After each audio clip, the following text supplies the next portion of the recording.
Catholic priests prayed over a screaming, cursing boy. A boy they believed was possessed by the devil.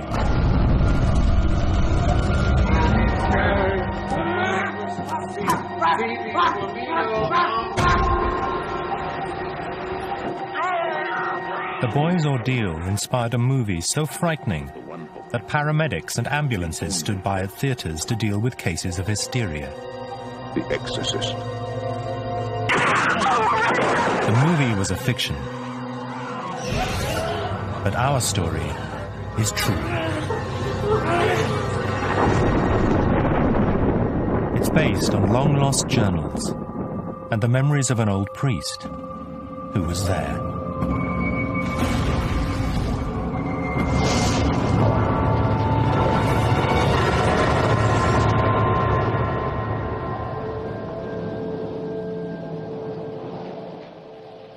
The Exorcist hit the big screen in 1973. Something beyond comprehension is happening to a little girl on this street, in this house. A man has been sent for as a last resort to try and save her.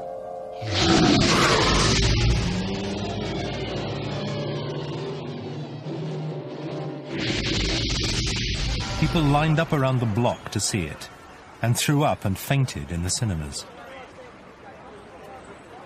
They rushed back to religion. Catholic churches reported a sudden run on the confessional. People wanted forgiveness for their sins.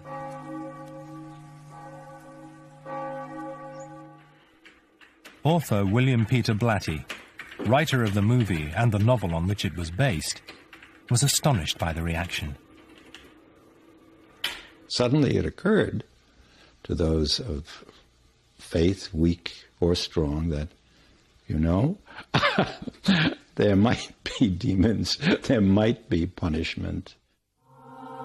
His story about a priest who drives Satan from a malevolent child was inspired by a real exorcism that took place in 1949.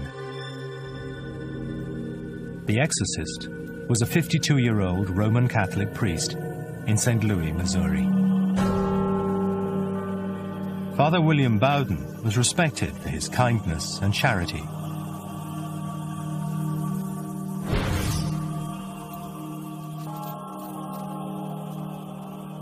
Over 25 years in the priesthood, he also earned a reputation for tenacity. He was kind of like a bulldog. If he'd get a hold of something, he'd follow it to the very end. He received a call from Raymond Bishop, a fellow priest. Father Bishop related a story that seemed preposterous. A woman suspected that something evil had taken control of her teenage son. Could Bowden, with his experience and Jesuit education, do something to help?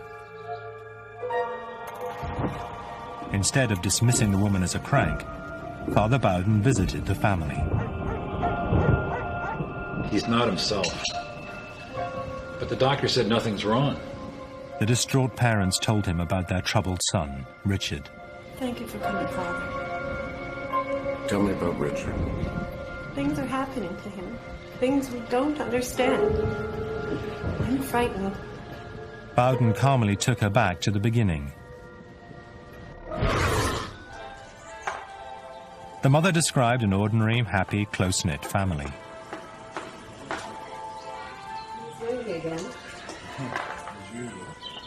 Richard, an only child, was never any trouble.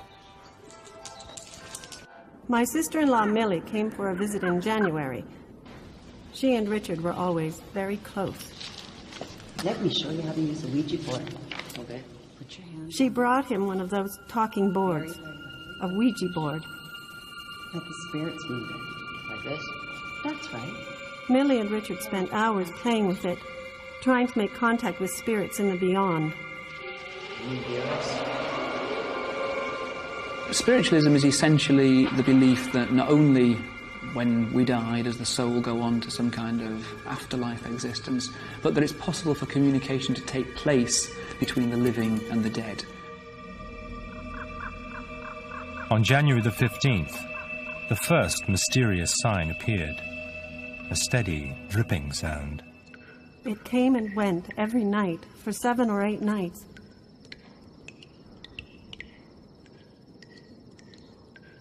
There were no leaky taps. The family was baffled.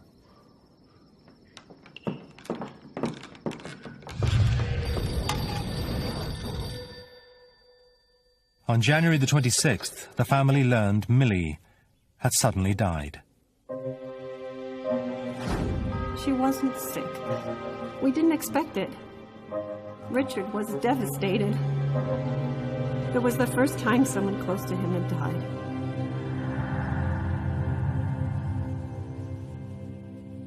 In the days that followed, the nighttime thumps and tappings increased. It's upstairs. Again. Better go see. They suspected mice, but an exterminator found nothing. They wondered about the paranormal. Was this the work of poltergeists, the noisy ghosts of legend and folklore? The thought crossed my mind that it was Millie, the spiritualist, trying to make contact from beyond. One night, a holy picture rattled on the wall as if it was being thumped from behind. It wasn't Richard playing a prank. He was in bed. It starts off with lots of phenomena which are interpreted in terms of possibly poltergeist activity. So it's alleged that objects are thrown around the room or fly around the room. It's claimed that there are mysterious sounds which people can't explain.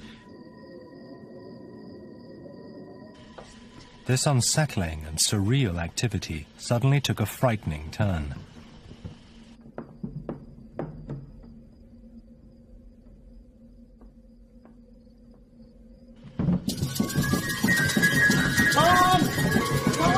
Mom! Oh my God! Richard! William!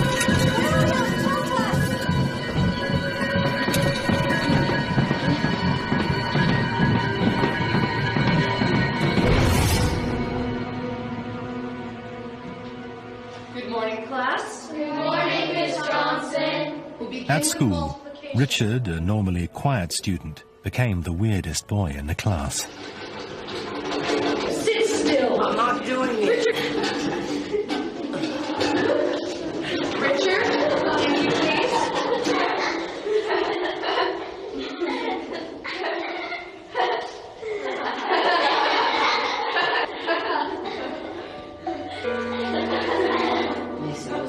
Thank you, Richard. We took him to the doctor. He couldn't find anything wrong. He said Richard was just high-strung. That is a term, that we still use today, but it doesn't connote good mental health. It indicates someone who has anxiety, maybe depression, but certainly irritability and anxiety. I'm going to read you a list of words, and I want The parents turned to a psychiatrist. Okay? Fork, spoon, He gave Richard 7, all kinds of tests, cat, but he couldn't find any 19, kind of mental baseball, problem. Kentucky. We even saw a psychiatrist. To Father Bowden, it looked like a normal case of a rambunctious boy going through puberty. But it's not just him. We all saw it. Then the marks started coming on his body. Mom! What is it? Let me see. It began on February the 26th, a month after Millie's death.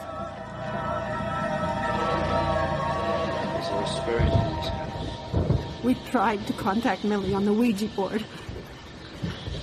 It says yes.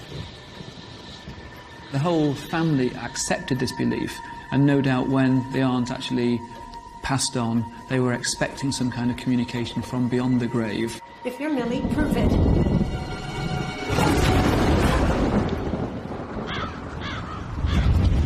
There was a response.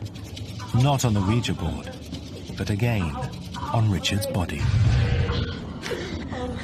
Oh, Richard, not again.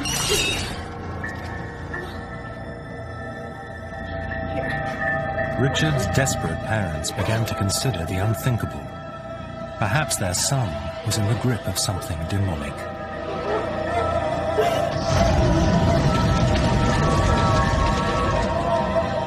They turned to their pastor, a Lutheran.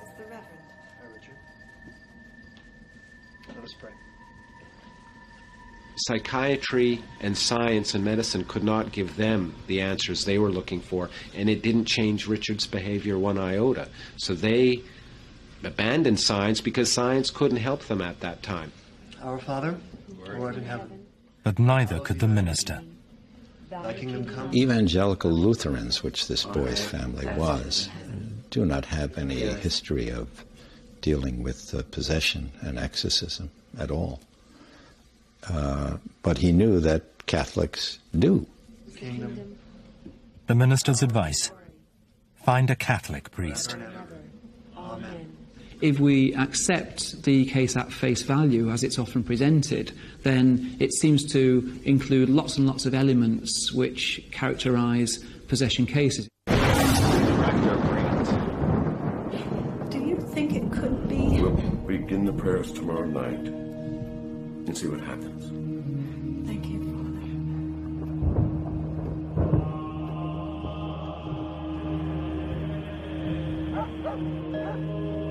The next day, Father Bowden returned to Richard's home. This time he brought a witness, the priest who was contacted by the family. Father Raymond Bishop.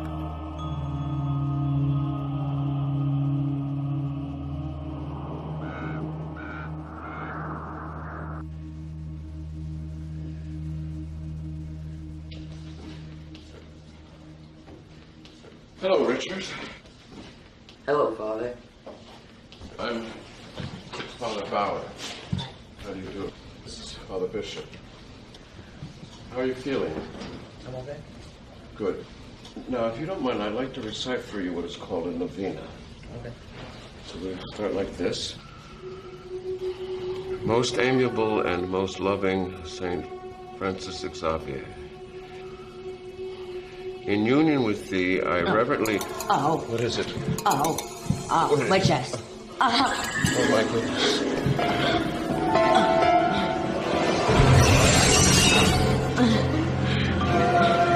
Victor, do you want this to stop? Yes.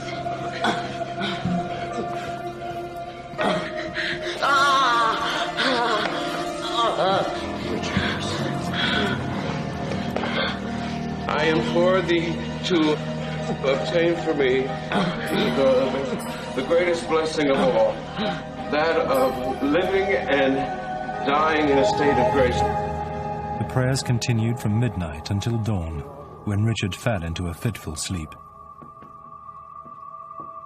The exhausted priests returned to their rectory.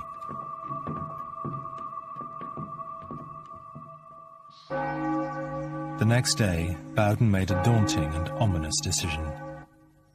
The boy was possessed by the devil. The parish priest must do battle with the prince of evil. He must become an exorcist.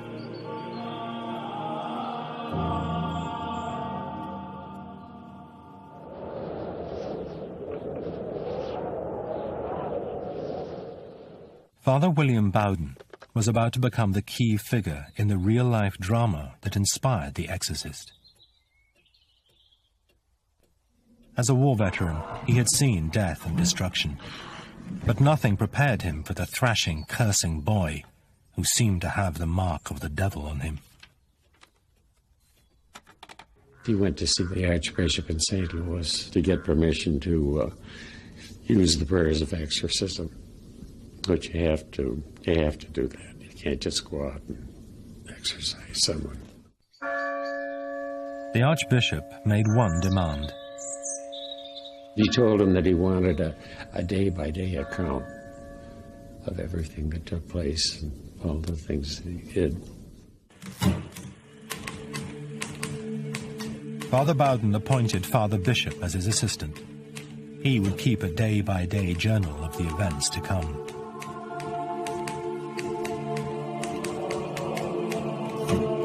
Bowden now had to learn the steps of this strange and seldom used rite. He consulted the Rituali Romanum, a 400-year-old Latin book of the rituals of the Catholic Church.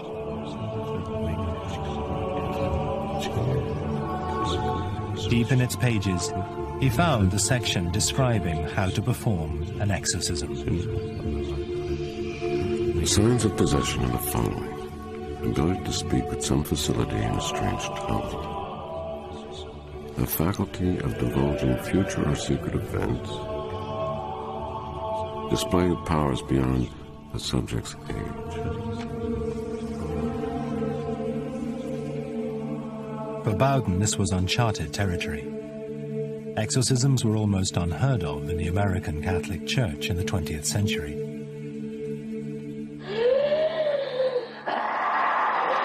Disturbing videos made in France in the 1990s claim to document a series of exorcisms by members of an obscure religious sect that broke away from the Catholic Church. Were the sufferers possessed or simply mad? In Catholic Spain, the Church still occasionally permits exorcisms.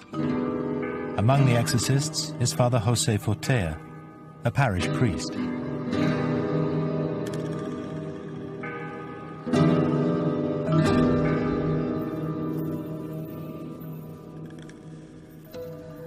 Demonic possession is a very, very unusual phenomenon. You can see thousands and thousands of people with psychiatric problems, and only one case in thousands is related to demonic influence.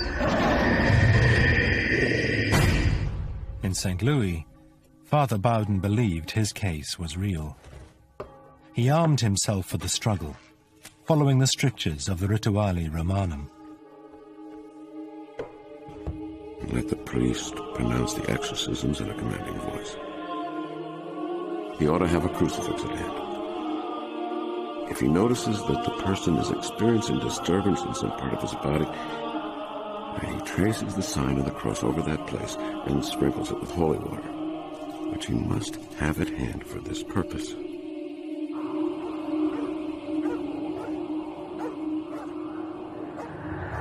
Bowden and Bishop returned to Richard's room, ready to do battle with the devil.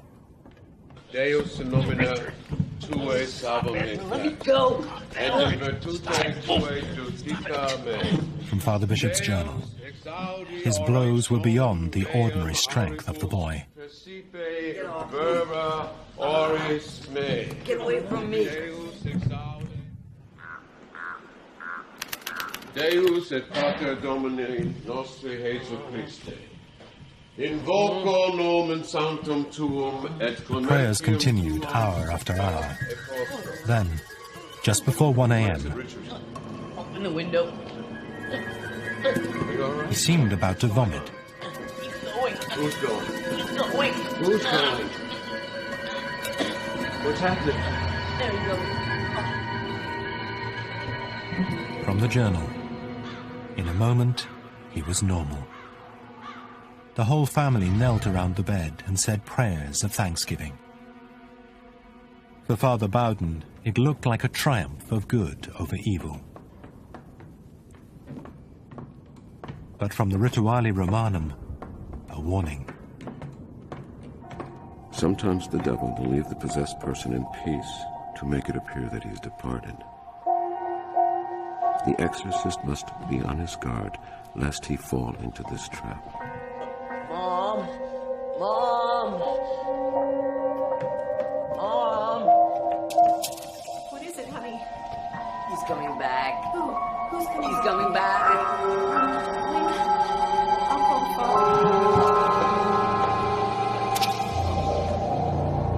At 3:15 a.m., Bowden was called back to Richard's bedside. his fight with the devil was far from over.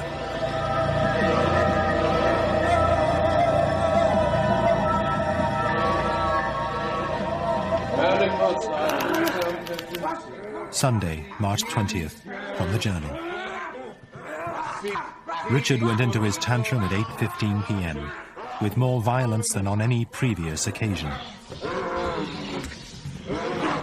It looked like the work of the devil, but on a purely medical level, there could be another explanation. The one thing that Richard might have had, besides being a prankster, the one medical condition he could have been temporal lobe seizure. It's a form of epilepsy, chronic seizures caused by malfunctions in the brain's electrical activity. Patients with temporal lobe seizure can experience hallucinations and delusions. They can experience hyper-religious thought and hyper-philosophical thought. And in rare instances, they can act out in a violent manner.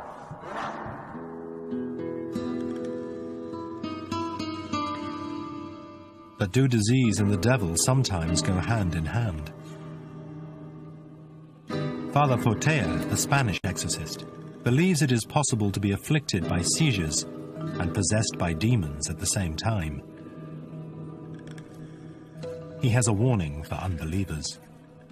I can say to the people that they are not sure about the existence of God, that if they will see the eyes of a possessed person and they will see what is to have the eternity before you, the whole eternity, centuries and centuries, thousands of years and thousands of years before you, and no salvation. Novelist William Peter Blatty is also a believer. Once I was convinced the phenomenon was real, that's what gave me an almost fervor of dedication in making it real for the reader, so that they could share the conviction that I had. The family could no longer deal with the ongoing nightmare. Father Bowden took a drastic step advised in the Rituale Romanum. If it can be done so conveniently, the possessed person should be led to some worthy place where the exorcism will be held away from the crowd.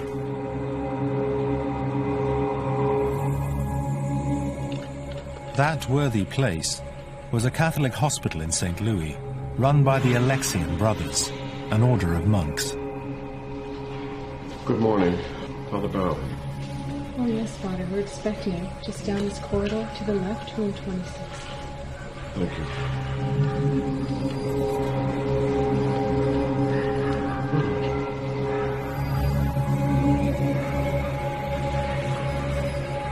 He was taken to a special wing, one with locks on the doors and steel mesh on the windows. Richard became the newest patient in the psychiatric ward. It was as if the devil was dragging him down into madness.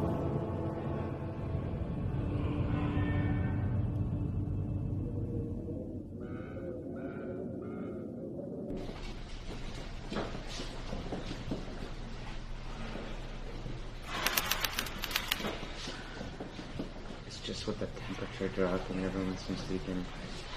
Good evening, Father. Good evening, Father. March the 22nd, 1949. Father Bowden called up reinforcements in his battle with the devil. Walter Halloran, now retired in Wisconsin, is the only surviving eyewitness. In 1949, he was a young seminarian. His job, restrain Richard during the exorcism.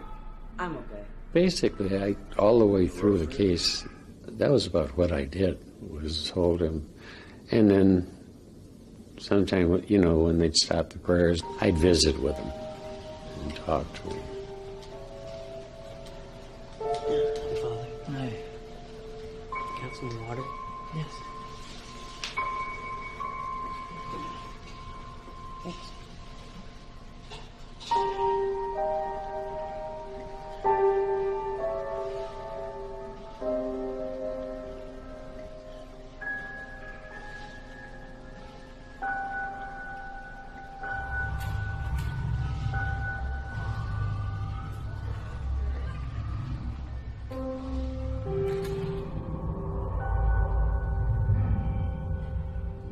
Before we started the prayers, he had a bottle of holy water that was about this big, and he blessed the boy with the holy water, and then he turned around and put it on a dresser.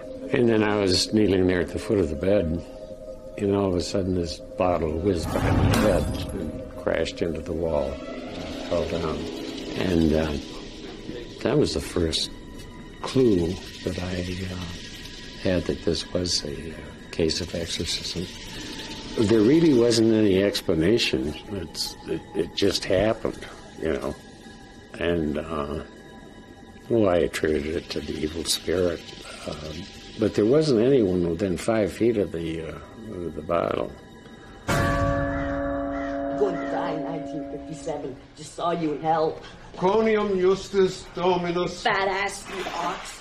Big tip. Richard, or the evil spirit in him, cursed at the priests. You're a big The journal described it as vile and filthy talk about genitals and masturbation. In 1949 it was shocking, but was it demonic possession or plain mischief? For Richard to bring up these topics during his possession is just another great way of him sticking his finger in the eye of all those around him. When else can you swear and curse people out without getting in trouble for it by saying that the devil made me do it? As the ordeal progressed, Richard became more and more obscene.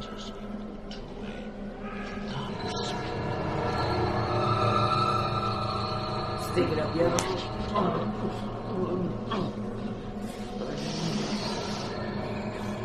He asked if I ever thought that the child was faking his condition or his actions.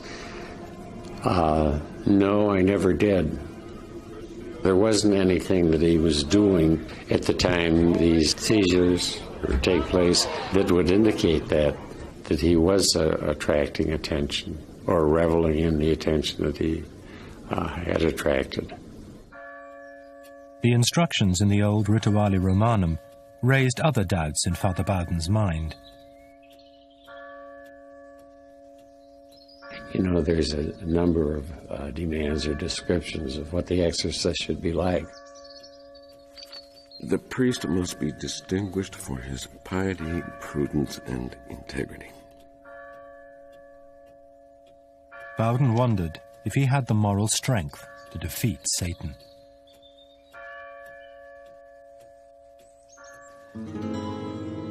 Father Fortea, the Spanish exorcist, said he knows what Bowden must have been going through.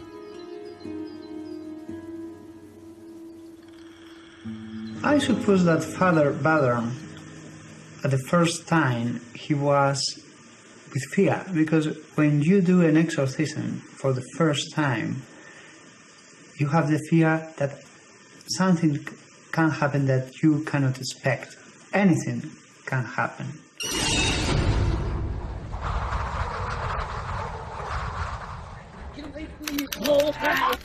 From the journal, he fought and kicked and spit so that 3 men could scarcely hold him.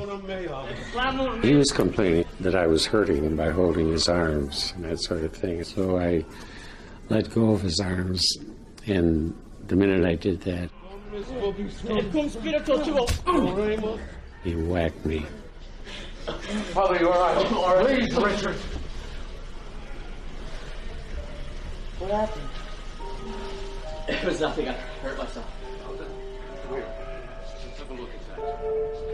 Richard seemed oblivious. For the family, the ordeal was excruciating. For the priests, exhausting. Bowden spent his days going about his pastoral duties, saying nothing about the bizarre and likely ritual. I ask for forgiveness from God and from you. What are your sins? It wore him out physically. He was always worried that there's something more that he should be doing. So I think psychologically it was a drain on him too. Principio tibi, que Gees, Spiritus Mundi, et omnibus socialis tuis hoc de famulum, occidentibus, utque mysteria incarnationis Passiones. From the journal. There were 4 or 5 such urinations during the evening. Sometimes we'd seem to be making progress, and then other times it was kind of depressing. We obviously weren't making any progress.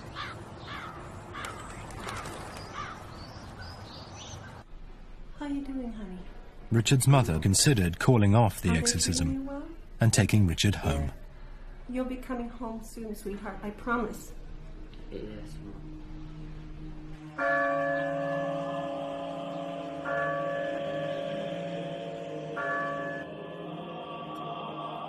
Father Bowden grew weak from fatigue and hunger. Let him avail himself above all of prayer and fasting for employing the divine assistance in expelling demons. I know that he fasted all the time and said a lot of prayers. And he says, that's all we can do. As the bizarre ritual continued, a pattern seemed to emerge. Richard's thrashings became more violent every time Bowden invoked the name of God. Experience. Sancti. Domini exaudi. Sit affitatum vidi votum.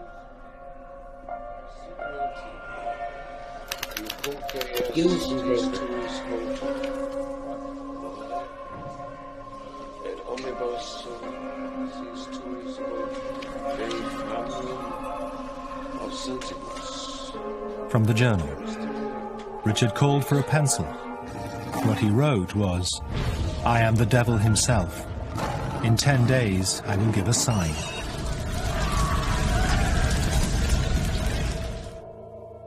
What sign? Bowden did not know, and was not going to ask. The Rituale Romanum contains a strict rule.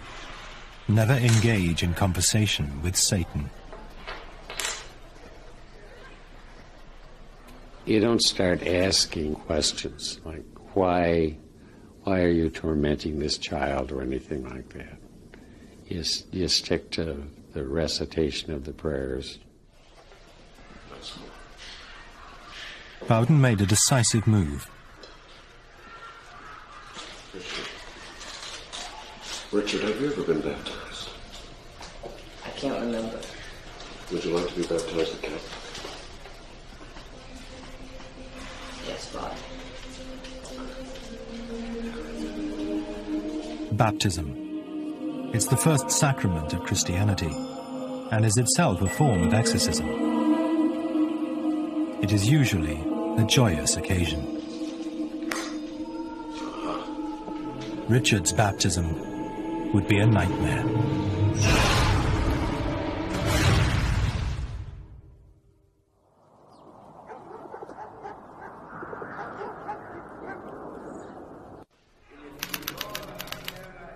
Father Bowden, the exorcist, decided to bring out what he considered his most powerful weapon: baptism.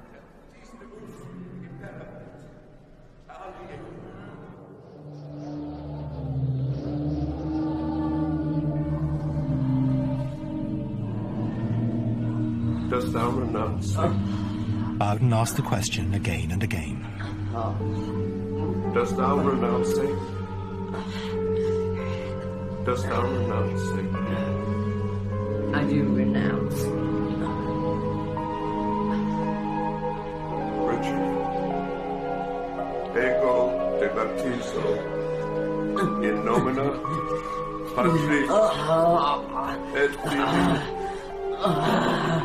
et Spiritus Sancti.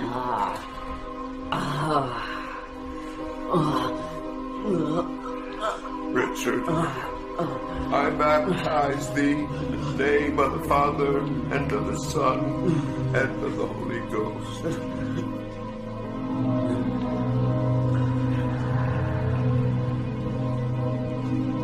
In the eyes of the Catholic Church, Richard was now safe in the presence of the Holy Spirit.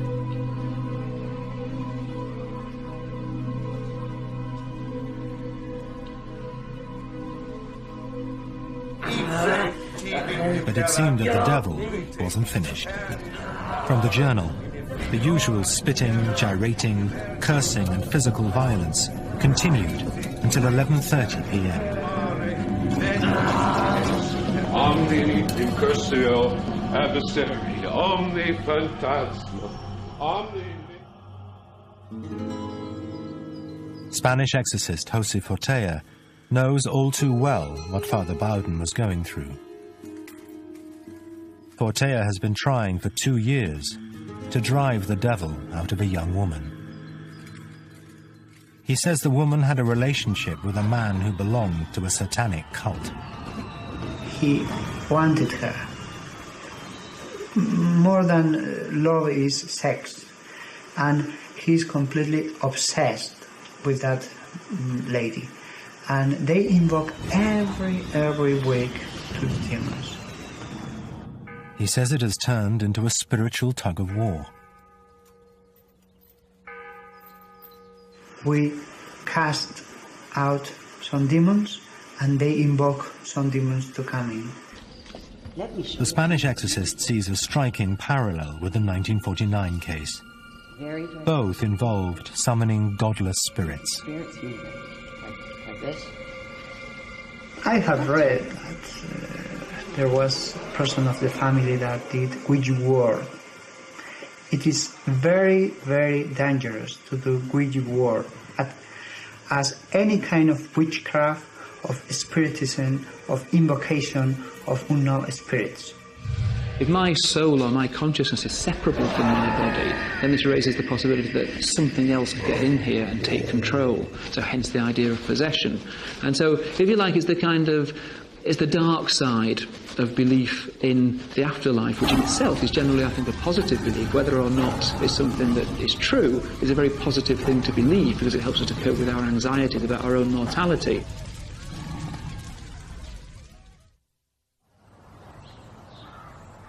After Richard's baptism, a period of calm days, with Richard helping out around the hospital. Sitting here reading by yourself. Well, you know what? But the nights with the praying priests were another matter. It was strange, things that he would do, like he would spit at you, but his eyes would be closed, and then he swung at me and his eyes were closed, but he always had direct hits.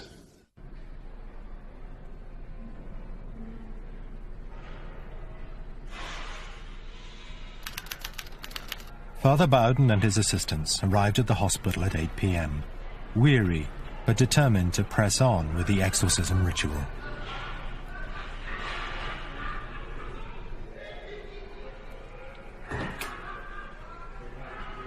Hello, Richard. Hello, Father. How are you feeling? I'm fine. A rosary? Our Father, who art in heaven, hallowed be thy name. Richard, what is it? Gouged into his chest in capital letters, the word exit.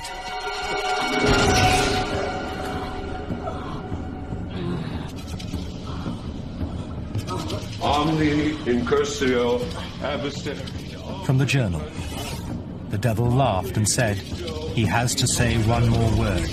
He'll never say it. He only has to say one more word, but he'll never say it. We were puzzling, trying to figure out what that could possibly be. And finally figured out that the word was Lord. The priests invoked the Lord's name again and again, Richard becoming more and more agitated, even delirious. The journal stated that Richard saw a vision of St. Michael the Archangel. Oh, it burns! Through Richard, the angel's voice broke into the prayers. Satan, it's St. Michael, and I demand you, Satan, and the other evil spirits to leave the body. In the name of Dominus, immediately, now, now, now! Richard later described seeing the devil wrestling an angel at the mouth of a fiery cave. The angel prevailed, and the devil retreated into the flames.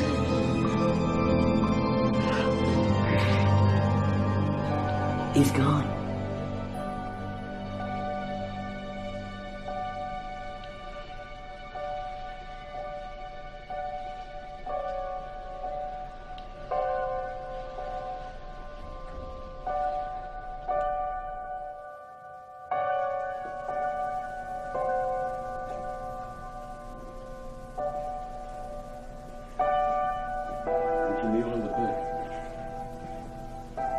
Richard received communion from Father Bowden.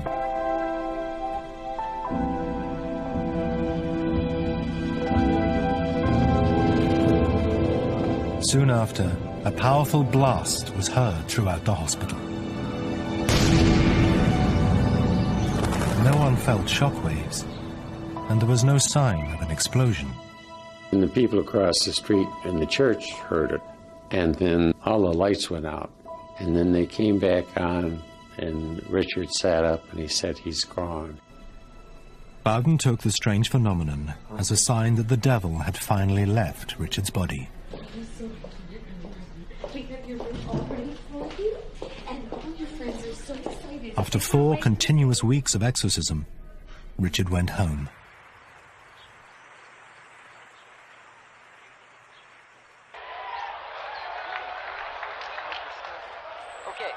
Was it real? Or was Richard delusional? Perhaps it was all a prank. The boy at the centre of the case, realising perhaps how easy it would be to fool all concerned, actually brought about most of the phenomena deliberately.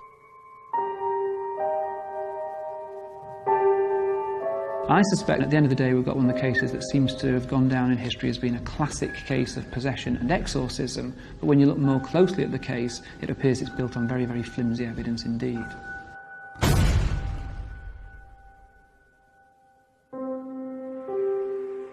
Richard's month-long ordeal ended on April the 29th, 1949.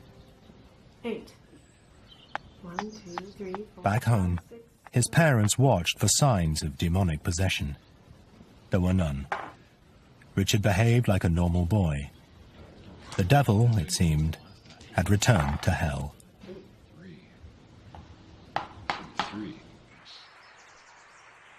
Father Bowden returned to his pastoral duties and did not discuss the exorcism. Years later, author William Peter Blatty, preparing to write his book, The Exorcist, corresponded with Father Bowden. The priest refused to meet him in person. He said, "The only thing I can tell you is that the case that I was involved in was the real thing. I had no doubt about it then. I have no doubt about it now." I'm convinced that the situation of Richard and the things that he went through was all genuine. There wasn't any deception on his part. But others suggest Richard created the fantasy of a demonic possession. A fantasy fueled by his family with its belief in spiritualism, and the priests with their rites of exorcism. It's quite possible in these cases the priests themselves don't realise how influential their own behaviour is in shaping what's actually going on. They may well be influential in terms of giving out, unintentionally, but giving out cues as to what is the appropriate behaviour. They'll carry on trying until the appropriate behaviour is manifest, and then they'll move on to the next phase. And in that way, they will be receiving confirmation that there is some kind of an underlying pattern there without realising their own role in actually bringing that about. But what about the journal and its meticulous reports of shaking beds and flying objects? We know from mountains of research on the reliability of eyewitness testimony that, in general, eyewitness testimony is not that accurate. Nobody's engaged in any deliberate attempt at deception. People are being sincere, they're giving genuine, honest accounts of what they think they saw. The messages on Richard's skin, were they the work of the devil or self-inflicted? Writing on the skin is called dermatographia, and it supposedly can occur in heightened states of anxiety. So just moving their fingernail across their own skin, or any object, a pen, a thorn, it will make a welt raise up, and it looks like a kind of a bas-relief form of writing on the skin. Could he have been simply seeking attention? I believe that the entire situation started off probably as innocent pranks of a 14-year-old, but then when the Catholic Church and the priests got involved, he thought he had to run with this story. The really probing question is not whether or not this 1949 case was the real thing. I don't know. Of course I don't know. The question, though, is, could it have been the real thing? Isn't that interesting? Word of the exorcism soon leaked out, leading to newspaper stories and, for the priests, unwanted public attention. After it was over, they got a lot of crazy phone calls. A woman wanted her husband exorcised, and someone wanted their dog exorcised, and, a lot of crazy stuff. Christmas 1973. The Exorcist was released, and one Catholic church in Washington received 40 requests for exorcisms.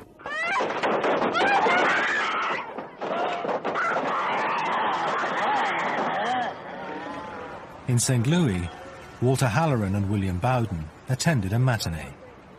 Bowden was shocked. Something would happen in the movie, and he'd say, Walt, he says, that's not true. That didn't take place at all. And he'd be banging him by the arm. And Bill, I says, you got to be quiet. They're going to throw us out of here. Richard, the boy who started it all, converted to the Catholic Church, grew up to become a scientist, and now lives in the eastern United States. He is said to have no recollection of the events of 1949. Father Bowden died in St. Louis in 1983 at the age of 86. He never spoke publicly about the exorcism. Halloran served as an army chaplain in Vietnam, then taught at university until his retirement. I'm not really an expert in the field. And I just looked at it. This is the situation that's confronting us, and we're using prayer to alleviate it, and it worked. In 1999, 385 years after the Rituale Romanum was written, the Vatican issued revisions, cautioning priests to ensure that they are not dealing with physical or mental illness. The Vatican also issued a statement giving the devil his due. Anyone who says he doesn't exist would not have the fullness of the Catholic faith. If you believe in the devil and you see the devil, therefore there must be a God, or we're all in trouble.